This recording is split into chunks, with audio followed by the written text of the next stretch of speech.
I'm starting a whole new segment that I'm calling it Car Talks, okay? Could it have a better name? Fucking tell me right now and I'll fucking change it like right now. But I've always done videos about advice and all this shit, but actually wanted to create a segment. So we're calling it Car Talks for now, okay? Now, I want to start it off with growth, self-growth, because I feel like that's the most important thing in the world before I could get into a lot of other topics that I already have in the top of my head. It just doesn't seem right, okay? So as far as self-growth, the biggest thing is recognizing your faults, because I know we all know, and maybe sometimes we're blind to them, but you need to unblind yourself to them, because if not, you're not going to grow as a person, and you're always going to be a piece of shit, or you're always going to be an emotional wreck, or you're always going to be a weak little bitch like me, okay? Honestly. And I am gonna tell y'all to the T. Like, I'm not gonna sugarcoat shit, because I feel like that is the biggest thing. People have guided me and not sugarcoated shit for me, and that's how I've been able to grow. There is no other way to grow. And if someone is telling you that you're fucking up, really analyze yourself and tell yourself, fuck, are they right? Or maybe they're not. Maybe they are. Bitch, you better figure out if they are right or not. Because some people might tell you shit and it's just bullshit. But you know when they're not bullshitting, and you're just in your own head victimizing yourself and making it seem like they're the problem and you're not the problem, when truly you are the problem, okay? And this is the easiest way to fucking do it, okay? You're gonna grow personally, emotionally, everything, okay? Because when you grow that way, you can grow in every other aspect of your life. The very first thing you have to fucking do, okay? I promise you, you need to write down what you need to grow as a person. And I'm gonna give you my list, for example. I have here my personal growths. I divided them, and my emotional growths. I'm a very emotional person, okay? And I need to have control of myself and my emotions to be out there in the world, because I cannot be lashing out and all this stuff. And if you're lashing out, that's bad. Especially, like, the worst place that we all lash out is usually in our partner or closest people, and that is even worse, because those are the people that matter. For example, for my emotional growth, I put stop being a victim. I have acted like a victim in the past so many times. I still do sometimes, but I did. For the longest, I didn't even know I was acting like a victim until someone pointed it out. And I was like, there's no fucking way. And then I was like, wait. I looked it up and I saw scenarios, and I was like, fuck, I'm acting like a victim. And what did I have to do? I had to change that. There was no other way. I had to fucking really, in my head, be like, fuck, you're fucking up. You're the one acting like a victim. You can't even have a grown-ass conversation and finish a conversation because you're already victimizing yourself. Okay, I'm not going to go into detail into each one, but I'll just write down everything that I had written. And this, I wrote it 2 years ago. So this is stuff that I've worked constantly on. And still working. You never stop working on yourself, okay? Speak up when bothered. Don't take everything so personal. Accept differences in point of views. Stop thinking about what others think. What? I don't even remember why I wrote that. Stop thinking about what others think. Oh, stop caring, basically, about what others think. Become more feminine, nurturing, while still being myself, because I'm very selfish. I'll tell y'all right now. Respect more my loved ones. Have a little more empathy and set boundaries.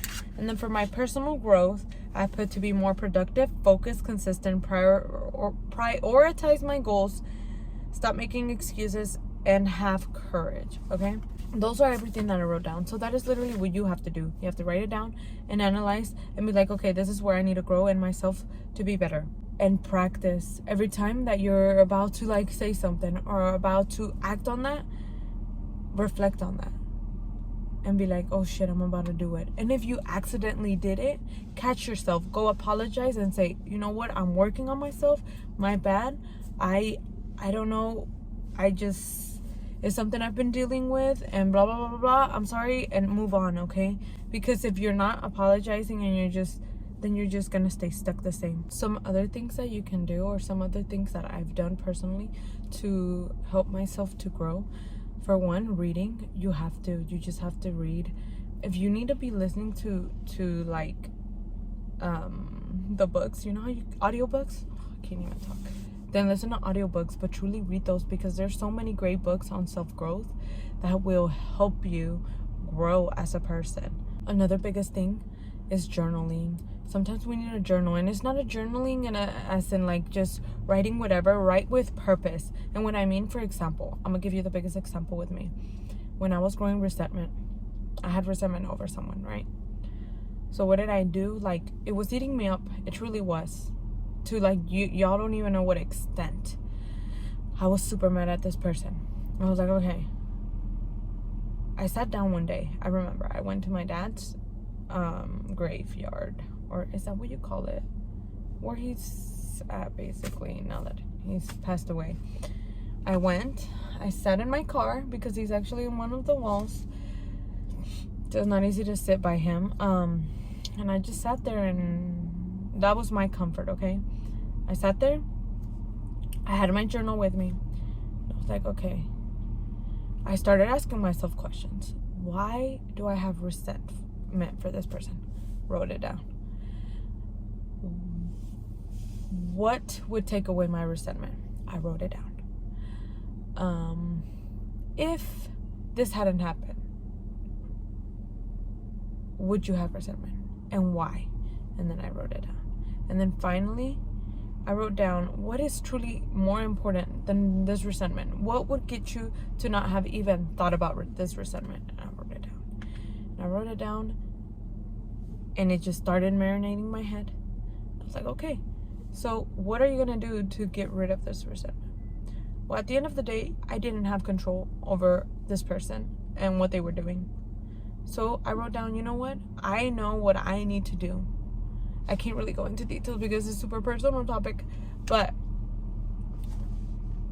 it's basically something that this person could have done to better a situation, and they didn't.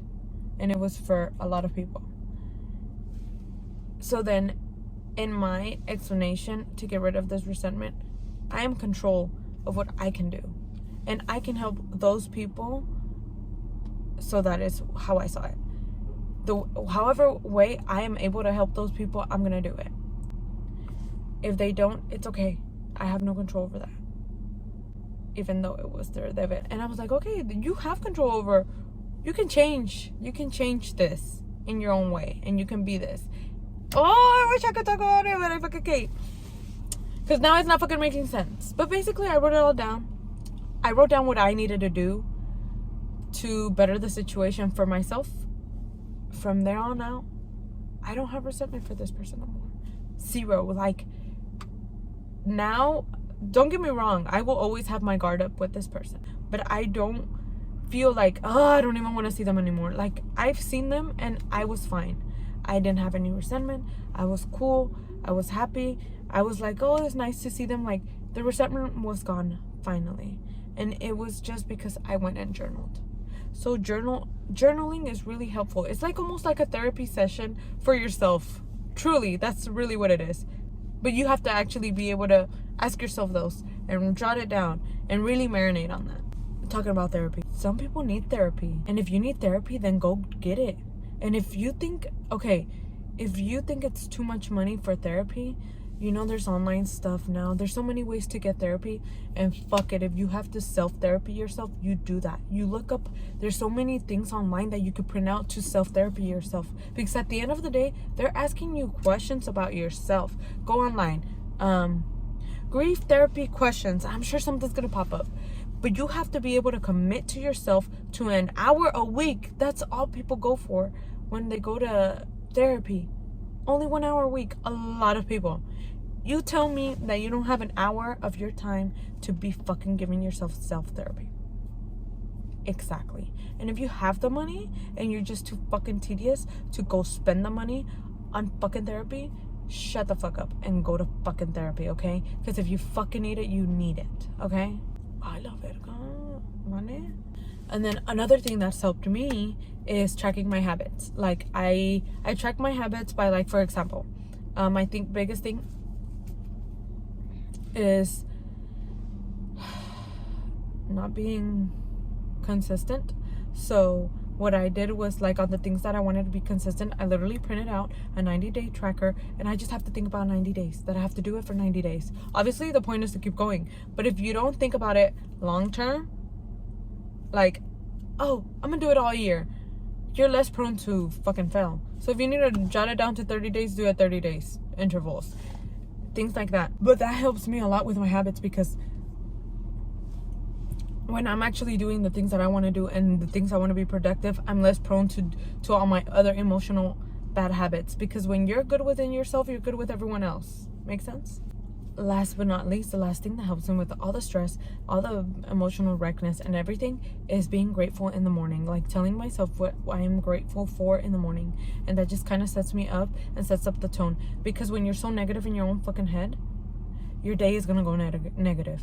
But if you're already grateful since the morning, you're more prone to doing more. It's kind of like the same thing with, like, when you do your bed in the morning, you're more prone to being more productive because you feel like you achieved something. Same thing with the gratefulness. When you're grateful in the morning, you're more prone to putting more positive thoughts, and you're more prone to actually being less emotional, having more better understanding and things like that, because you're more in a positive space than rather in a negative space. Because if you start in a negative space, everything's gonna tick you off.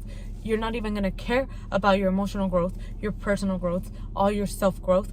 That's just gonna go out the window because you're already in a negative space. But if you're in a positive space, you're like, oh, like, all right, and then something happens, oh shit, like, what the fuck happened there? And then instead of you reacting like, oh my god, I'm in a fucking negative space, fuck you, you're gonna be like, hey, like, what's going on? I didn't like how you talked to me, rather than, damn bitch, fuck you, you know?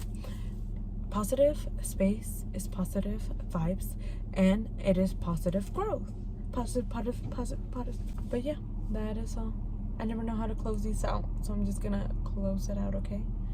Ruminate on this, have self-growth, think about yourself, better yourself, because only you can better yourself. No one can better you besides you.